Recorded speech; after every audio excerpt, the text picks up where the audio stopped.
السلام عليكم ورحمة الله وبركاته. الحمد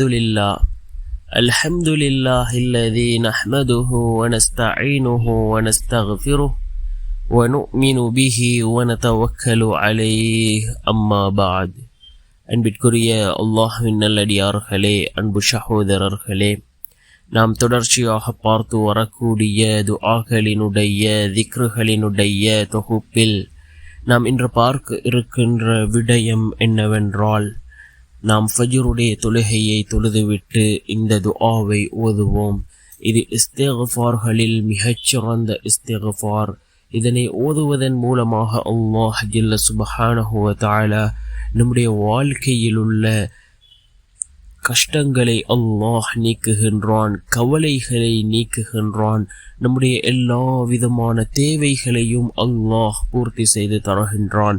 அந்த அளவுக்கு சிறந்த அற்புதமான ஒரு துஆவை தான் நாம் இன்றைய வீடியோவில் பார்க்க இருக்கின்றோம். அன்பார்ந்தவர்களே, அல்லாஹ்வின் நல்லடியார்களே, அதிகமானோர் நம்முடைய சேனலை சப்ஸ்கிரைப் செய்யாமல் பார்த்து கொண்டிருக்கின்றீர்கள். நீங்கள் சப்ஸ்கிரைப் செய்து லைக் இடுவதன் மூலமாக நமது சேனலில் உள்ள வீடியோக்கள் இன்னும் பல சகோதரர்களுக்கு கொண்டு போய் சேர்க்கப்படும். அவர்கள் அதனை பார்த்து பயனடைந்தால் அதற்குரிய கூலியை அல்லாஹ் உங்களுக்கும் வழங்குவான். அன்பார்ந்தவர்களே, அல்லாஹ்வின் நல்லடியார்களே, இந்த துஆ மிக முக்கியமான ஒரு துஆவாக இருந்து கொண்டிருக்கின்றது. அதாவது அல்லாஹ்விடத்திலே பாவ மன்னிப்பு தேடக்கூடிய துஆக்களில் மிகச்சிறந்த ஒரு துஆ, இஸ்திக்ஃபார்களில் மிகச்சிறந்த ஒரு இஸ்திக்ஃபாராக இருந்து கொண்டிருக்கின்றது. நாம் எந்த அளவுக்கு அதிகமாக இஸ்திக்ஃபார் செய்கின்றோமோ அந்த அளவுக்கு அல்லாஹ் நம்முடைய பாவங்களை மன்னிக்கின்றான், நம்முடைய வாழ்க்கையில் உள்ள கவலைகள் கஷ்டங்களை அல்லாஹ் நீக்குகின்றான், நிம்மதியான சந்தோஷமான வாழ்க்கையை அல்லாஹ் நமக்கு வழங்குகின்றான். அதே போன்று நம்முடைய எல்லா விதமான தேவைகளையும் அல்லாஹ் பூர்த்தி செய்து தருகின்றான். ஏற்கனவே நாம் பல வீடியோக்களில் பல இஸ்திக்ஃபார்களை பார்த்திருக்கின்றோம்.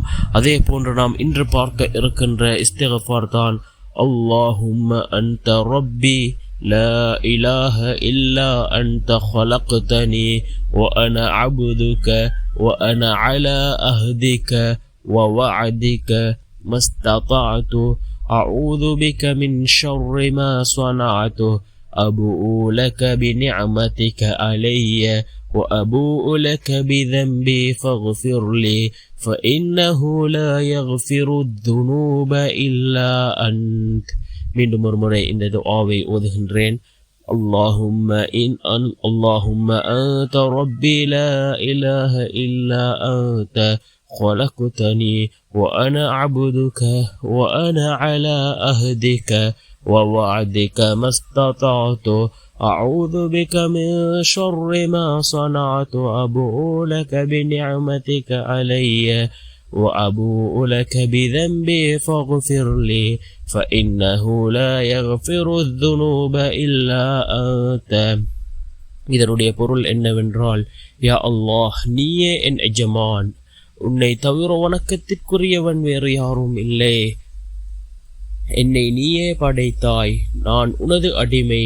உனது உடன்படிக்கையின் படியும் வாக்குறுதியின் படியும் என்னால் இயன்றவரை நடப்பேன். நான் செய்த தீமையை விட்டு உன்னிடம் பாதுகாப்பு தேடுகின்றேன்.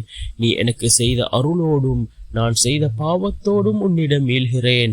எனவே என்னை மன்னிப்பாயாக. உன்னை தவிர வேறு யாரும் பாவங்களை மன்னிக்க முடியாது என்று பொருள்படக்கூடிய இந்த துஆவை ஓதி நாம் அல்லாஹ்விடம் பிரார்த்தனை செய்வோம்.